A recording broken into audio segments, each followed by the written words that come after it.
नमस्कार, कमल किशोर जगत का सामना से आज हम हैं बाटा फ्लाईओवर पे और आप देख रहे हैं यहाँ पर बहुजन समाज पार्टी के जो प्रदेश प्रभारी हैं पहुँचे हैं। महेंद्र जाजौरिया जी पहुँचे हैं और उन्होंने जो यहाँ पर आग लगी थी, दुकानदारों के जो दुकानों में आग लगी थी बाटा पुल के नीचे, और उनका जायज़ा करने पहुँचे हैं, उनकी मदद में पहुँचे हैं। तो आज जानेंगे जिस तरह से यहाँ पे पहुँचे हैं जाजौरिया साहब। सर, आज पहुँचे हैं आप बाटा फ्लाईओवर के नीचे जहाँ पर आग लग गई थी और काफ़ी लोगों का यहाँ नुकसान हो गया यहाँ पर और दुकानें जल गई हैं। तो क्या मदद हो सकती है आपके माध्यम से इनकी? जी देखिए, ऐसा है, जैसा कि मुझे आज ही सुबह पता चला हमारे जिला अध्यक्ष के माध्यम से जी, तो मैं भी कहीं बाहर था और सीधा मैं इस बात को सुनकर के यहाँ पहुँचा हूँ जी।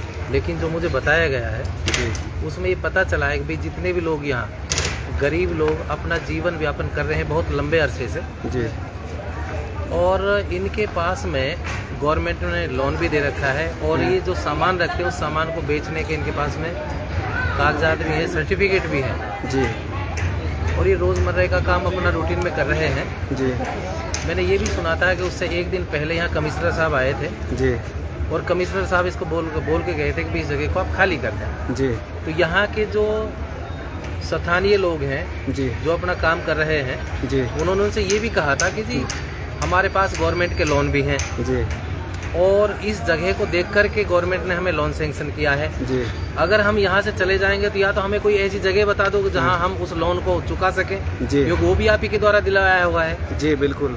लेकिन जब तक हमें कोई दूसरी जगह सुनिश्चित ना की जाए तो उससे पहले हम कहाँ जाएं? जी, हमें आप जगह तो कोई बताइए। कोई व्यवस्था मांगी है? कोई व्यवस्था के लिए बोला था जी, लेकिन जैसा मेरे संज्ञान में आया है कि यहाँ मैंने ये भी सुना था कि जिस तरीके से यहाँ सारे लोग अपनी बिजली का जो कनेक्शन है उसको रात में सारे के सारे ऑफ करके जाते हैं। जी, तो यहाँ ऐसे कोई सर्कमस्टांसेस नहीं थे कि जो कोई फॉल्ट से बिजली से, बहुत से लोग बैटरी से लाइट जलाते हैं रात बैटरी के, से भी जी, जलाते हैं जी, लेकिन यहाँ केवल और केवल जो म्युनिसिपल कमेटी का कोई बल्ब है, लाइट है, वही है यहाँ है। जी, तो ऐसा नहीं लगता है कि ये कोई अकस्मात या कोई जो है ऐसा हादसा है। ये प्री प्लानिंग के तहत जिस तरीके से एक साथ लोगों ने बताया, किसी को किसी भी तरीके का मौका नहीं मिला। जी, जिस तरीके से कोई ज्वलनशील पदार्थ को डाल करके उसमें कुछ भी हो सकता है कि एक साथ जैसे आग लगती है, उस तरीके से यहाँ बहुत जो है भयानक दृश्य उस समय देखने को मिला है। जी,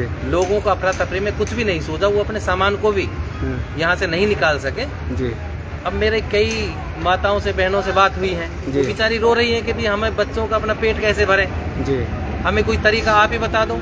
तो हमने तो एक ही निवेदन किया है इनसे कि भाई देखो, हमारी सरकार अभी नहीं है। हाँ, इतना जरूर है कि जितना भी हमसे हो सकेगा हम डीसी से भी, कमिश्नर से भी, सरकार से भी आपकी बात को हम सीएम तक पहुंचाने का काम करेंगे और आप हमारी सरकार बनाने दो। उन लोगों को ब्याज समेत आप लोगों का जो दुख है उनको लौटाने का काम बहुजन समाज पार्टी करेगी। जी, बहुत बड़ी बात है। कहीं ना कहीं जब सत्ता में आएगी तो इनके लिए दुकान और इन सब की व्यवस्था होगी बहुजन समाज पार्टी में। दरअसल विचारधारा जो मनुवादी लोगों की यहाँ बहुत लंबे समय से बहुत गहरी जड़ें जमाई हुई है, जी, वो ये तो चाहते ही नहीं कि इन लोगों की सरकार आए। जी, आपने देखा होगा कि जैसे भारतीय जनता पार्टी की सरकार लगभग 11.5 साल से प्लस होने जा रहे हैं। जो कांग्रेस में 50% लोग थे, आज भारतीय जनता पार्टी में वही मिनिस्टर बने हुए हैं। जी, ये तो मान्यवर साहब काशीराम जी कहते थे कि कांग्रेस और बीजेपी ये दोनों एक ही सिक्के के दो पहलू हैं। जी, ये कभी भी नहीं चाहेंगे कि यहाँ मूल निवासियों की, यहाँ शोषित, पीड़ित, असहाय, मजलूम, गरीब लोगों की सरकार बने। लेकिन इस बार हमने ये प्रण किया है कि आदरणीय बहन जी को 29 में हम दिल्ली के ताजो तख्त पर पहुंचा कर रहेंगे और हरियाणा में 29 में हम जरूर सरकार बनाएंगे। और जो हमारी सरकार बनेगी तो हम गरीब, शोषित, पीड़ित, असहाय लोगों को सभी को हम रोजगार भी देंगे, एजुकेशन भी देंगे, काम धंधा भी देंगे और जितना हमसे बेस्ट पॉसिबल हो सकेगा हम लोगों का उत्थान का काम करेंगे। अभी मानवर जी, अभी यहाँ पर कई कॉलोनियाँ हैं, मिल्हाट कॉलोनी है, कृष्णा कॉलोनी है और ये रामनगर है। अभी उनको मालकाना हक नहीं मिल पाया है और अभी इसमें सरकार ने इनमें बिल्डोजर तो चलाए हैं, लेकिन इनके लिए कोई अच्छा कदम नहीं उठाया ताकि इनको तसल्ली हो जाए कि इनका भी अपना घर है। जी, मैं वही बताना चाह रहा हूँ आपको पत्रकार मोदी जी कि ये सरकारें हमारी नहीं है जी, हमारे कुछ लोग, चंद लोग दलाल टाइप के, जो मान्यवर, जो परम पूज्य बाबा साहब के सामने भी थे, मान्यवर साहब काशीराम जी के सामने भी थे, आजाद बहन जी के सामने भी हैं जी, जो उन्होंने कुछ गुर्गे अपने छोड़ रखे हैं हमारे समाज में भी, और वो समाज उनकी चापलूसी करके अपना केवल अपना भला देख रहे हैं, समाज का भला नहीं देख रहे। मैं उसी बात को कह रहा हूँ कि वो लोग कभी भी नहीं चाहेंगे कि हमारे गरीब लोगों का उद्धार हो। इस बात को केवल और केवल जो बहुजन समाज पार्टी है, जो सर्वजन हिताय सर्वजन सुखाय के फॉर्मूले पे जो काम कर रही है, हमारी सरकार आएगी तो सारी चीजों का निवारण होगा। और 100% उनको, आप बता रहे हो कि जो काफी लंबे समय से जो कॉलोनियां बसी हुई हैं, उनका भी जो है मतलब वो जो है क्या कहते हैं, पेपर भी अभी तैयार नहीं हुए, गवर्नमेंट ने जगह भी नहीं दिए, कोई जगह दूसरे अलर्ट भी नहीं किए। ऊपर से बिल्डोजर चलाए, कल वहाँ पर भी बिल्डोजर चलाया है, बुद्ध कॉलोनी में भी दोबारा से बिल्डोजर चलाया है। तो भारतीय जनता पार्टी की जहाँ सरकारें हैं वहाँ हर जगह बिल्डोजर का ही काम कर रहे हैं, बिल्डोजर ही चला रहे हैं, गरीब आदमी को ध्वस्त करने का काम कर रहे हैं जी, इनका तो काम है ये। सर क्या कहना चाहेंगे आज जिस तरह से यहाँ पर उत्पीड़न हर जगह चल रहा है जी? देखिए, गरीब लोगों की जो है आग लगाई गई है, जैसे हमारे प्रभारी जी ने कहा, और बहुजन समाज पार्टी का नारा है जो ज़मीन सरकारी है वो ज़मीन हमारी है जी। वो गरीब लोगों के लिए ही जो सरकारी संस्थाएं की ज़मीन पड़ी है, वो गरीब लोगों को झुग्गी झोपड़ियाँ, छोटे छोटे मकान और जो छोटे छोटे दुकानें बहुजन समाज पार्टी देने का काम करती है जी। लेकिन लोगों को चाहिए कि जो इन पार्टियों से निकलकर बहुजन समाज पार्टी की सरकार बनाए, जिससे कि लोगों को जो ये मूलभूत सुविधाएं वो मिल सके। मैं तो अपने साथियों से अपील करूंगा और डीसी साहब के माध्यम, हम बहुजन समाज पार्टी के माध्यम से डीसी साहब को कहना चाहूँगा कि इन जो लोगों का नुकसान हुआ है उसकी भरपाई करें और इन लोगों को उचित स्थान दें जी, जहाँ पर इनकी व्यवस्था हो सके, जहाँ पर इनको जो रोजगार मिल सके। यानी कि मुआवजे की मांग की है आपने? बिल्कुल करेंगे, और हमारे जो बहुजन समाज पार्टी के साथी हैं, हमारी जो टीम है वो जाएगी डीसी साहब को ज्ञापन देगी, इनकी मांग रखेंगे, भाई इनको जो है ना जगह भी दी जाए कहीं ना कहीं, और इनका आर्थिक जो नुकसान हुआ है उसकी भरपाई की जाए। अब जी सर जिस तरह से क्या कहना चाहेंगे जी, जिस तरह से आग लगा दी जाती है, गरीबों को वैसे ही सुविधाएं नहीं दी जाती हैं, ऊपर से दुकानें जला दी जाती हैं, तो क्या कहना चाहेंगे जी इस व्यवस्था के लिए जी? आप यहाँ पे जी धन्यवाद करूंगा पत्रकार महोदय, आप हमारे बीच में आए हमारी बात सुनने के लिए जी, और मैं धन्यवाद करूंगा हमारे मान्यवर जी महेंद्र जाजोरिया जी का, जो प्रभारी हैं हरियाणा प्रदेश से बहुजन समाज पार्टी के, और जो पूरी टीम फरीदाबाद जिले की जो आई हुई है गरीबों के सहयोग करने के लिए, उनके दुख दर्द को बांटने के लिए मैं धन्यवाद करता हूँ आप सभी को। मेरा ये कहना है जी, जब से बीजेपी की सरकार आई है तब से उन्होंने झुग्गी झोपड़ियों को और रेहड़ी पटरी की मार्केटों को टारगेट किया हुआ है जी। पीछे कई बार प्रशासन ने हमें अल्टीमेटम दिया यहाँ से हटने का, मगर दुकानदारों की एकता को देखते हुए, इनके आंदोलन, इनके संघर्ष को देखते हुए प्रशासन पीछे गया हमेशा। प्रशासन ने इन्हें हटाने का प्रयास नहीं करा, तो उन्होंने ये सोची समझी साजिश के तहत ये काम करवाया है कि भाई दुकानों में आग लगाओ, आग लगने के बाद जब फुल डैमेज होगा तो हमारे पास एक बहाना होगा कि भाई इन दुकानदारों की वजह से पुल को खतरा है, इन दुकानदारों को यहाँ से हटाया जाए। तो उसी योजना पे काम कर रहा है प्रशासन, और पार्टी के कुछ नेता यहाँ घूमते रहते हैं। वो नेता वो कहते हैं कि भाई इन दुकानों को हटा के यहाँ अपनी मार्केट लगाएंगे और प्रत्येक दुकानदार से 2-3 हज़ार रुपए महीना लेंगे। अच्छा, मंथली ली जाती है? हाँ जी, ये बहुत बड़ी साजिश चल रही है बाटा चौक की मार्केट में। उन्हें मालूम है भाई सीधे तरीके से हम इन्हें प्रशासन के माध्यम से नहीं हटा सकते, क्योंकि कानून हम भी जानते हैं भाई। 2014 का जो कानून है सेंट्रल गवर्नमेंट का, स्ट्रीट वेंडिंग पॉलिसी एक्ट, उसके मुताबिक हमें सभी दुकानदारों को वेंडिंग सर्टिफिकेट दिए हुए हैं, और उन सर्टिफिकेटों पे सरकारी बैंकों ने हमें लोन दिया हुआ है काम करने के लिए, और प्रशासन ने मोदी जी के चेहरे लगे हुए सर्टिफिकेट दिए हमें कि भाई आप वैलिड दुकानदार हैं, आपको यहाँ से कोई नहीं हटाएगा। जब तक आपको लिए कोई पुनर्वास की व्यवस्था ना होगी, जब तक आपकी दुकानों का कोई समाधान नहीं होगा, आप यहाँ व्यापार करो, आप यहाँ काम करो। मगर हम इन नेताओं की आंखों में खटक रहे हैं बहुत लंबे समय से जी। और ये जो काम हुआ है, ये जो आगजनी हुई है, ये बहुत बड़ी सोची समझी साजिश है। और इस साजिश का पर्दाफाश करने के लिए आज हम जीआरपी एसएचओ के पास जाएंगे और रिटर्न में शिकायत देंगे। भाई इसकी जांच होनी चाहिए। इतना बड़ा अग्निकांड हो गया, प्रशासन सोया हुआ है। भाई फॉरेंसिक टीम क्यों नहीं आई यहाँ पे? डॉग स्क्वाड टीम क्यों नहीं आई? कोई टीम क्यों पता नहीं किया आपने कि भाई आग कैसे लगी? ये लगी है, लगाई गई है, तो सोया हुआ है क्या प्रशासन? केवल गरीबों को हटाने की बात करते हैं। ये बिल्कुल अन्याय है। इस अन्याय को हम बर्दाश्त नहीं करेंगे। हम शासन प्रशासन सरकार से लड़ेंगे, पुरजोर तरीके से लड़ेंगे। और वो स्लम बेल्ट को हटाने की बात करते हैं। आज जो नोटिस लगाया नगर निगम ने फ्लाईओवर के नीचे, उसमें साफ लिखा हुआ है कि बाटा पुल के नीचे के दुकानदार और आसपास की झुग्गी वाले, मतलब ये रामनगर, एसी नगर, मिलाड कॉलोनी, जितनी भी कॉलोनियां हैं, सबको हटाने का काम करेंगे। ये शुरुआत बाटा चौक से करना चाहते हैं। इन्हें मालूम है कि भाई हमारा विरोध अगर कोई करता है तो ये बाटा चौक के दुकानदार करते हैं, क्योंकि ये संगठित दुकानदार हैं। तो मैं प्रशासन को आगाह करना चाहता हूँ और मैं निवेदन भी कर रहा हूँ कि भाई बिना इनकी रोजी रोटी की व्यवस्था की है, यहाँ से हटाने का प्रयास ना करें, अन्यथा इसका अंजाम बुरा होगा।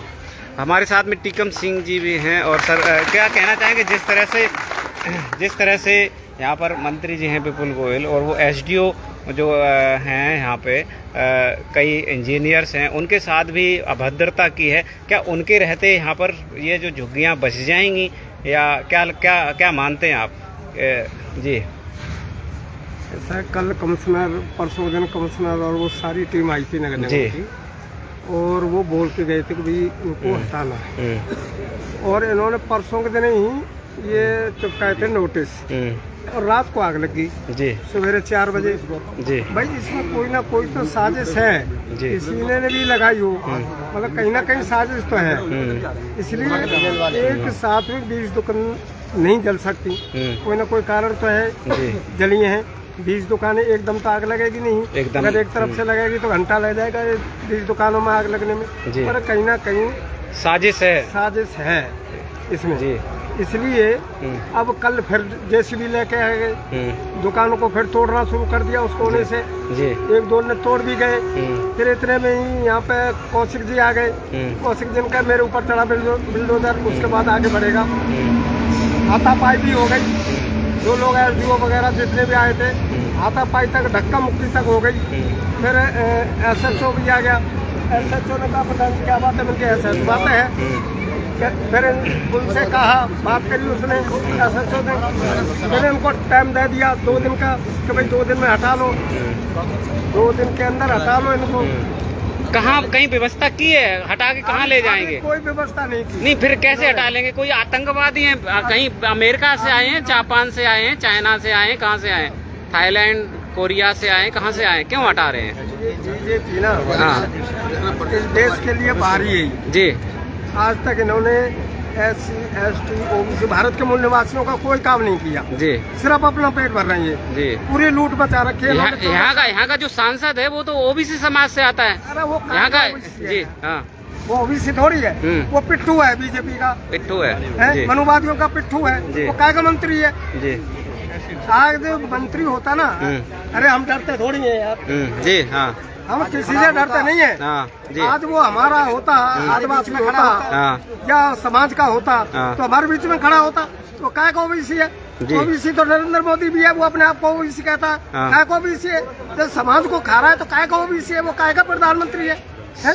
बिल्कुल काय का प्रधानमंत्री है? तो अभी क्या कोई जी? भाई संविधान के मुताबिक रोटी, कपड़ा, मकान ये सरकार का दायित्व बनता है जी। कांधेरी उजाड़ रही है, और करने के लिए काम रेडी पड़ रही है, हर जगह रेडी पड़ रही है। और करने के लिए काम, रोटी, कपड़ा, मकान, और करने के लिए काम जी। कहाँ सुविधा है? कुछ भी नहीं है जी। सरकार की तरफ से कोई सुविधा नहीं है। क्या अभी यहाँ पे देश त्राह कर रहा है? जिनकी ये दुकानें जली हैं उनके लिए कोई मुआवजा की बात की गई है कहीं से, या क्या कोई मांग है आपकी तरफ से जी? कोई मुआवजा नहीं, उल्टा करें जी। पीला डैम जो हो गया, ये हो गया, वो हो गया, मतलब उल्टा आरोप लगाने की तो कोशिश कर रहे हैं। मगर ये बेचारे, इनको रोटी खाने के लिए शाम को रोटी नहीं है इनको। इनकी दुकान लगती है तभी रोटी मिलती है, नहीं इनको रोटी खाने इनके लिए कोई डीसी की तरफ से जो और भी विभाग हैं जो आपातकालीन है, रेड क्रॉस की तरफ से कोई खाने पीने की व्यवस्था की गई है? नहीं है, सारे कठपुतली बने हुए हैं बीजेपी के जी, कठपुतली है सब, कोई विभाग में कहीं कुछ नहीं है। यहाँ पे जो डीसी भी है ना, वो भी अपना डिसीजन नहीं ले सकता, वो भी सरकार की कठपुतली पराधीन है जी। कोई भी जितने भी महकमा में बैठे हैं सारे पराधीन हैं, कठपुतली हैं, उनके सारे पे चलते हैं, सरकार के सारे पे, बाकी कुछ नहीं है। तो सर हमारे पास में जिला अध्यक्ष जी भी हैं, क्या कहना चाहोगे जी? ठीक है, तो आपने देखा कि जिस तरह से जी जो झुग्गी झोपड़ी वाले थे, जो रेडी पट्टी वाले पंजाबी थे, जो अपर क्लास के जो रेडी पट्टी वाले थे, उनको सरकार ने, जो पंजाबी वर्ग के लोग हैं जो 1 नंबर में, 2 नंबर में, 3 नंबर में, 4 नंबर में जो कब्जा करके बैठे थे, उनको सरकार ने रजिस्ट्री कर दी। तो वो तो अच्छी बात है, वो तो करनी चाहिए ना, करनी चाहिए, अच्छी बात है जी। हाँ, तो आप लोगों ने कोई ऐसा ज्ञापन दिया है, कुछ ज्ञापन दिया है? नहीं, सभी हैं, उनमें भी ऐसी बैकवर्ड हैं, सारे जो लोग हैं, ऐसी बात नहीं है, वो गरीब हैं, तो ऐसी बहुत सारी चीजें हैं। ठीक है, कोई बात नहीं।